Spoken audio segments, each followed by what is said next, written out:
তবে তোকে পুরো পিকচার দেখানোর আগে আমি তোকে জাস্ট ছোট্ট একটা স্যাম্পল দিব। এই রইলো আমার sample. Now what you gonna do baby? I guess তুই পুরো পিকচার দেখতে চাস। Alright, bring it on baby, bring it on.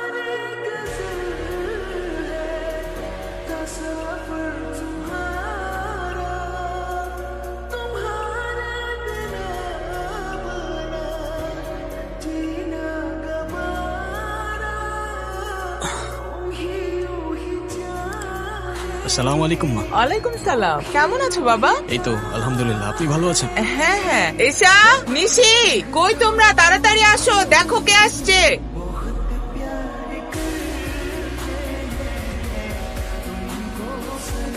এই ছেলে, গতকাল না তোমাকে আমি বাড়ি থেকে বের করে দিয়েছিলাম? কোন সাহসে তুমি আমার বাড়িতে আসছো? আর এক পা ঢোকার চেষ্টা করবে না, নইলে। জিজু জিজু আমার জন্য চকলেট আনছো? হ্যাঁ এনেছি তো, বলেছিলাম না নেক্সট টাইম আর ভুল হবে না। এই তো তোমার চকলেট। থ্যাংক ইউ জিজু। ওই গোলাপটা কার জন্য? এই গোলাপটা এটাও তো তোমারই জন্য, এই নাও। ও তাই? কিন্তু তুমি আমাকে গোলাপ কেন দিবে? কারণ আমি তোমাকে ভালোবাসি, আর তুমি আমার সবচেয়ে প্রিয় ছোট্ট বন্ধু না, তাই। ও তাই? আমিও তো তোমাকে অনেক ভালোবাসি জিজু।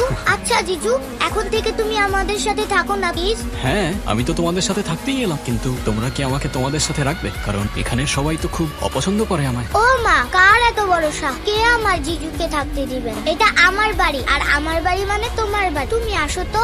এই ছেলে, তোমাকে না চলে যেতে বলছি আমি। পাপা ভেরি ব্যাড। তুমি আমার জিজুর সাথে এভাবে কথা কেন বলছো? তোমাকে আমি একটু ম্যানার্স শেখাতে পারলাম না। জিজু তুমি আসো তো।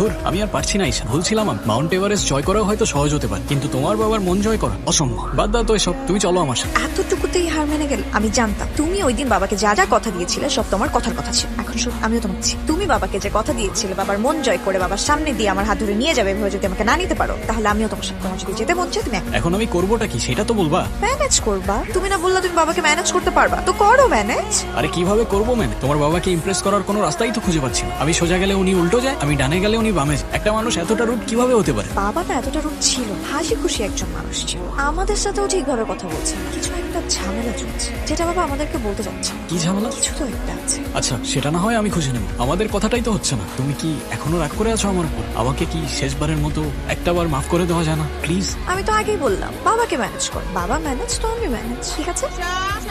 হ্যাঁ মা, আসছি। আমি আগে যা বলেছি এখনো তাই বলছি, আমাকে হুমকি দিয়ে কোনো লাভ হবে না। আপনার যা খুশি তাই করতে পারেন আপনি। কি হয়েছে স্যার? কে ফোন দিয়েছিল? কয়েকদিন আগে অফিস থেকে বাড়ির দিকে ফিরছিলাম, হঠাৎ রাস্তার মাঝে পথ আটনের। মানে কি আপনি? নামটা না হলে পরেই জানবেন স্যার। আপাতত এইটুকু জান, আপনার সময়টা খুব একটা বেশি ভালো যাচ্ছে। আকাশে মেঘ জমেছে, যে কোনো সময় বৃষ্টি আসতে পারে।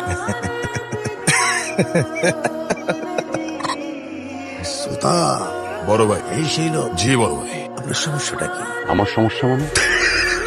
সমস্যা বুঝে না, সমস্যা বুঝে না। ওনার সমস্যা হইলো উনি দেশের সব থেকে বড় সৎ অফিসার।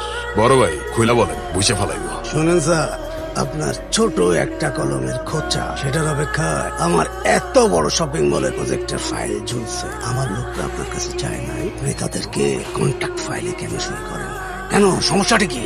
ও আচ্ছা, এই ব্যাপার। কাইসার সাহেব, সমস্যাটা আমার, সমস্যাটা আপনার নিয়তে। আপনি যেখানে শপিং মল করতে যাচ্ছেন ওই জায়গাটা জলভূমি ভরাট করা। কনস্ট্রাকশন কোড অনুযায়ী সেই মাটিতে 3 তলা বেশি ভার নেওয়ার ক্ষমতা নেই। আমি আপনার সাইট ভিজিট করেছি, আপনি 3 তলার জায়গায় ওখানে 10 তলার অনুমোদন চাচ্ছেন। কাল যদি ভূমিকম্পে ওই বিল্ডিং ধসে পড়ে তাহলে ওখানে শত শত মানুষ আহত হবে, কত মানুষ প্রাণ হারাবে। একবার ভেবে দেখেছেন কি আপনি? আমি বেঁচে থাকতে মানুষের রক্তের উপর দিয়ে সাইন করতে পারবো না, আমাকে মাফ করবেন।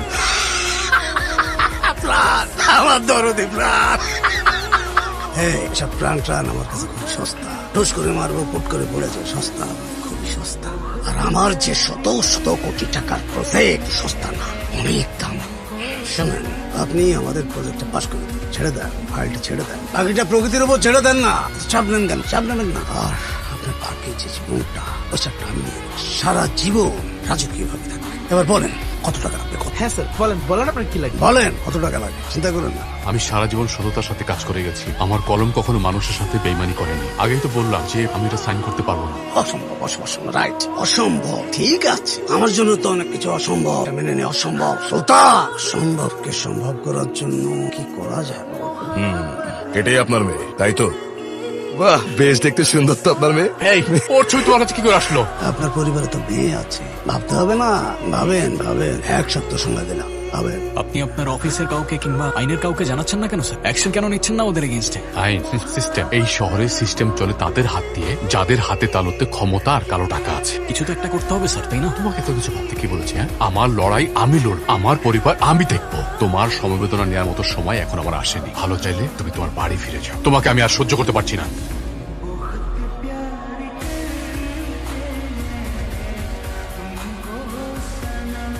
ভেতরে যাওয়া নিষেধ, স্যার খুব প্রেসারে আছে। আবে প্রেসার কুকারে সিটি বাজছে, শুনতে পাচ্ছিস না? ভেতরে গিয়ে টেনশন রিলিজ না করে দিলে কুকার ফেটে সবাই তন্দুরি চিকেন হয়ে যাবে। আরে শর্ত স্যার, স্যার আসসালামু আলাইকুম স্যার। আপনার প্রজেক্টের ব্যাপারে পাকাপোক্ত একটা সমাধান নিয়ে আসছিলাম স্যার। হ্যাঁ, ছেড়ে দাও। জি স্যার। কিন্তু কি বলতো বলছিস? স্যার আমি খুব সাধারণ ফ্যামিলির ছেলে স্যার, মিডল ক্লাস। তবে সবকিছুই ঠিকঠাক আছে আমার, শুধু পরিবারটাই ঠিকঠাক নেই। প্রথমে বাবাকে হারালাম, তারপর মা, ভালোবেসে বিয়ে করলাম, সেটাও কোনো এক জটিল কারণে আজ ডিভোর্সের পথে। তারপর শ্বশুর বাড়িতে গিয়ে সবার মন জয় করে বউকে ফিরিয়ে আনার চেষ্টায় আছি। কতদূর সাফল্য পাবো জানি না। তবে সেখানে গিয়েও একবার শ্বশুরের টেনশন, একবার বউয়ের টেনশন, একবার ও টেনশন, একবার আমার টেনশন। এত টেনশন আমি আর নিতে পারছি না স্যার। এই, এই, এসব ফ্যামিলি গল্প আমাকে শোনাচ্ছিস কেন? হ্যাঁ, তোর ফ্যামিলি গল্প শোনার জন্য এখানে বসে আছি। কি বলতে চাস? বলছি এই আমার এই এত টেনশন, এর মাঝখান থেকে আপনি আমাকে কোত্থেকে টেনশন দিতে চলে আসলেন স্যার? আমার শ্বশুর লোকটা খুব সৎ, কিন্তু দুঃখের বিষয় হচ্ছে তার ঘাড়টা প্রচন্ড তেজ। 2 নাম্বার কাজ তাকে দিয়ে করাতে পারবেন না। যদি বুঝতে না পারেন তাহলে বলছি, আব্দুর রহমানের কথা বলছি আমি। স্যার স্যার, উনি একদম ঠিক বলছে। এইরকম ঘাটতারা লোক আমি ওর জীবনে দেখিনি। ওনার ঘাড়ের রগ মনে হয় স্টিলের তৈরি। একদম চুপ, বিশেষজ্ঞ হয়ে গেছো না? তুই না বললি সকল সমস্যার সমাধান কর, সমাধান কর। সমাধান তো আছে স্যার। সমাধান হচ্ছে ভুলে যান ওই প্রজেক্ট, ভুলে যান ওই সিগনেচার, আর ভুলে যান ওই জমির ম্যাপ। উপরওয়ালা আপনাকে অনেক দিয়েছেন স্যার, এনজয়, শান্তিতে ঘুমান। কিন্তু আমার পরিবারকে অশান্তিতে রেখে আপনি শান্তিতে অট্টালিকা করবেন, সেটা তো হতে পারে না স্যার। আপনি আপনার রাজত্বে থাকুন, আমাকে আমার ঘরে থাকতে দিন, ব্যাস এটুকুই আমার চাও। আসছি স্যার, ভালো থাকবেন, টেক কেয়ার।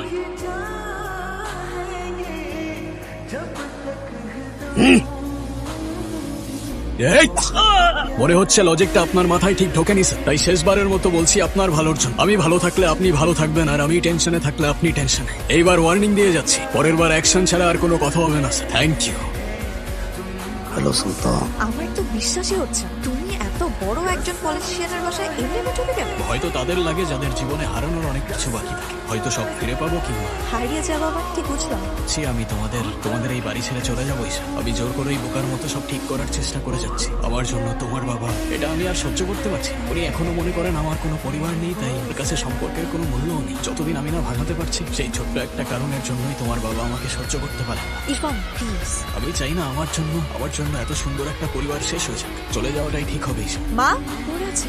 মা মা মা, বেশি কি হয়েছে? মা, বাবা কোথায়? আর এগুলোর এই অবস্থা কেন? মা বলো। কতগুলা লোক আসছিল, কি হয়েছে মা? সারা বাড়ি ভাঙচুর করে গেছে। বাবা কোথায়? তোর বাবাকে ধরে নিয়ে গেছে। এখন কি হবে মা?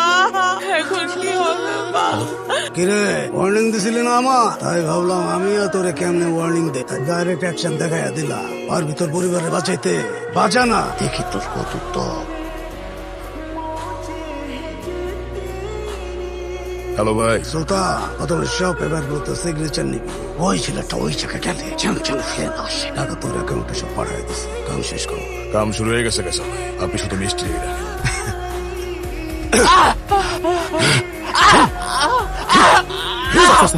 স্যার, এভাবে আর মানুষের উপর আঘাত করেন না স্যার। আমি একটা বার চেষ্টা করি প্লিজ স্যার। আপনি তো অনেক শিক্ষিত মানুষ, কেন চেক করতেছেন? একটা সাইন করলে এখান থেকে মুক্তি পেয়ে যান প্লিজ স্যার। আপনার কোনো ক্ষতি হবে। আমি ভালো মানুষ হলেও ওনারা কিন্তু মোটেও ভালো মানুষ। সাইনটা করে দেন স্যার প্লিজ স্যার। আমি আগেও বলছি, এখনো বলতেছি, মানুষের রক্তের উপর দিয়ে আমি সাইন করতে পারবো না। আমার জীবন থাকতে আমি এই দুর্নীতি করতে পারবো না। জীবন থাকতে তাই নাকি? বুঝছি কেন যে আপনার এখানে উড়ান দেখেছিলাম, ভুল জায়গায় হাত দিছি। সাইন তো আপনি ঠিকই করুন। ওই যে আপনার সুন্দরী মেয়েটা, নাম জানো কি? ঈশা, ওর একটু টাচ করলে হাত কেটে গলায় ঝুলিয়ে দেবো সালা। আরে আরে দুইজনই হাসি। ওয়েলকাম ওয়েলকাম আমার দরবারে সুস্বাগত। ইরফান, তুমি আমার মেয়েকে এখানে কেন নিয়ে আসছো? আপনার মেয়ে আপনার কাছে আসতে চাচ্ছিল স্যার, কি করব বলেন? আপনার মেয়ে আপনার মতোই জেদি। হায় হায়, তারপর তুমি ওকে এখানে নিয়ে আসবা? ওর যদি কিছু একটা হয়ে যায় আমি কিন্তু তোমাকে ছাড়বো না। আরে রিল্যাক্স, ও যেমন আপনার মেয়ে তেমনি আমার ওয়াইফ। ওর দিকে কেউ নজর দিল নজর উপড়ে ফেলবো। নজর উপড়ায় ফেলবি তাই নাকি? চল দিলাম নজর। 1 মিনিটের মধ্যে ওই মেয়েরে ধরে তোর সাইড থেকে আমার সাইডে নিয়ে আসবো। তুই বল, তুই কি কর? টেস্ট হয়ে যাক। তুই মানবি না, তবে তোকে পুরো পিকচার দেখানোর আগে আমি তোকে জাস্ট ছোট্ট একটা স্যাম্পল দিব। আই প্রমিস, জাস্ট ছোট্ট একটা স্যাম্পল ট্রাই করেই দেখ না। এই রইলো আমার sample. Now what you gonna do baby? I guess তুই পুরো পিকচার দেখতে চাস। Alright, bring it on baby, bring it on.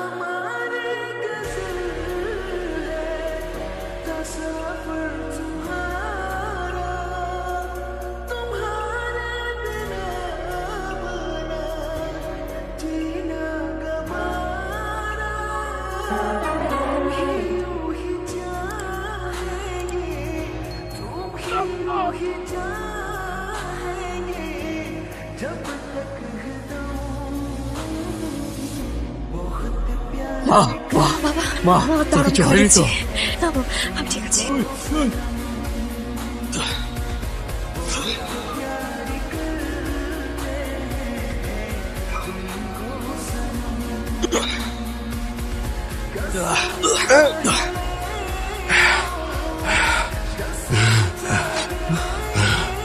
এই, এদিকে রে। এই তুই কি করতেছস? তুই কার তোরে? স্যার সেদিন যখন আমাকে থাপ্পড় মারছিল তুই অনেক হাসছিলি, আমি সেদিন থেকেই তোরে দেখতে পারি। ভাই মারেন ছালারে। অনেক হয়েছে, আমার মাফ করে দে। আমি বুঝতে পারিনি ওর এত দূর চলে যাবে। আমার মাফ কর ভাই, মাফ করে দে। তুই তো শুধুমাত্র টাকার জন্য লড়ছিস, আর আমার লড়াইটা তো আমার হারানো পরিবারের জন্য আর আমার অস্তিত্বের জন্য। তো ভাব আমি কত দূর যাব। বাবা আস্তে আস্তে আসো। তুমি ঠিক আছো? আমি ঠিক আছি। কোনো কিছু হয়নি তো তোমার? না না, আমার কিচ্ছু হয়নি। স্যার সরি স্যার, আপনাকে এতদিন অনেক বিরক্ত করে ফেলেছি। আমি আজ চলে যাচ্ছি স্যার। অনেক ভেবে দেখলাম আমার কারণেই হয়তো আপনার পরিবারের উপর আজ এই দিনটা নেমে এসেছে। ভেবে দেখলাম আপনি আমায় যে অভিশাপ দিয়েছিলেন আমি কোনোদিন সুখী হতে পারবো। হয়তো সেই অভিশাপের ছায়া একদিন আপনার মেয়েকেও ছুঁয়ে ফেলবে। আর আমি চাই না আমার জন্য একটা সুন্দর পরিবার এইভাবে শেষ হয়ে যায়। তবে থ্যাংক ইউ স্যার, মা চলে যাওয়ার পর থেকে পরিবার জিনিসটা খুব মিস করতাম আমি। থ্যাংক ইউ স্যার, আমাকে সেই অনুভূতিটা আবার দেবার জন্য। ঈশা সরি, তোমাকে নিয়ে যেতে পারলাম না, আমাকে ক্ষমা করে। আমি আপনাদের সবার থেকে দূরে চলে যাচ্ছি। ভালো থাকবেন আপনারা। কোথায় যাচ্ছ? তোমার তো কথা ছিল আমার থেকে দোয়ার অনুমতি নিয়ে আমার সামনে দিয়ে আমার মেয়েকে নিয়ে যাবে। এখন নিজেই পালিয়ে যাচ্ছ। যাও, নিলাম অনুমতি। ভুল আমার ছিল, আমি তোমাকে অভিশাপ দিয়েছিলাম। তোমাকে না বুঝে আমি তোমার সম্পর্কে ভুল চিন্তা করেছি। আজ থেকে তোমাদের জন্য আমার অনেক দোয়া রইল। যে ছেলে নিজের জীবন দিয়ে আমার মেয়েকে আর আমার পরিবারকে আগলে রাখে, তার কাছে আমার কি বাঁচাইবার আছে? থেকে যাও না বাবা আমাদের সাথে, আমাদের আপনজন হয়ে। থেকে যাও না ইরফান, এই বাড়ি আমরা সবাই তো তোমারই। থেকে যাও না বাবা। জিজু থেকে যাও আমাদের সাথে। পরিবার শুধু 4 দেয়ালের ঘর নয়, পরিবারে এক অদৃশ্য মায়া আর ভরসা। ভালোবাসা দিয়ে পুরো পৃথিবী জয় করা যায়। কেউ মানুক বা না মানুক, এটাই সত্য। আর সেই ভালোবাসার টানেই ফিরে এসে আমি ফিরে পেলাম আমার অস্তিত্ব।